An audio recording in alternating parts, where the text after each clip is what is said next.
Team, Coach Alexa here, coach for Reading and South Oxfordshire and the internet.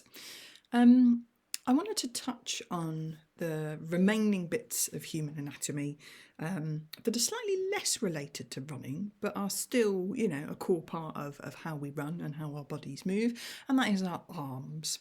So we've got a couple of fantastic view here of the arms. This is kind of the back of the hand, if you see what I mean, coming up to the back of the shoulder. And this one is the opposite. So this is the front of the arm with the palm kind of outwards. So we've covered a little bit of the shoulder in the last video, quite complicated, very key for our running movement, as it turns out. So I just wanted to give a whistle-stop tour of what's involved in the arms. So the biggest muscles in the arms are the triceps and the biceps. So triceps are sort of extending the elbow and moving the whole arm backwards from the shoulders. Biceps bend the elbow predominantly and also get slightly involved in moving the arm upwards and forwards from the shoulder joint. Those are the biggest arm muscles. And then we've got a hinge joint, broadly speaking, in the middle, our elbow.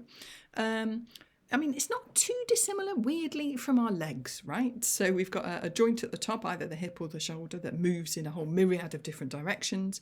And then the muscle directions kind of simplify. The further you get down the arm or leg, the muscles tend to be going broadly in the kind of direction of the bone.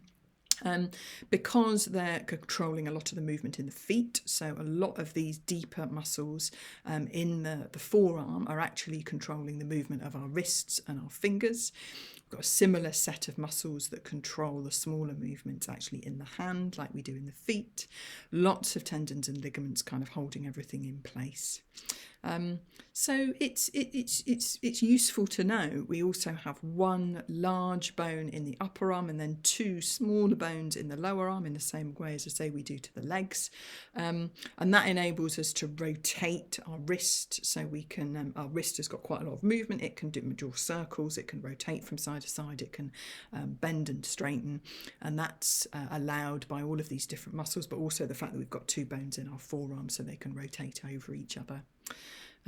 So like I said in my shoulder video, the shoulder itself plays a decent role in our running propulsion mechanism, but I think it's quite useful to reflect on the fact that actually there are some similarities in terms of the layout and how the joints move and function in terms of the shoulders versus the hips, the elbows versus the knees, and the wrists versus the ankles, and the hands versus the feet. There's definitely a lot of overlap in between the sort of range of motion you get in those joints and the type of role that they're playing, kind of a hang up perhaps from when we were four-legged creatures.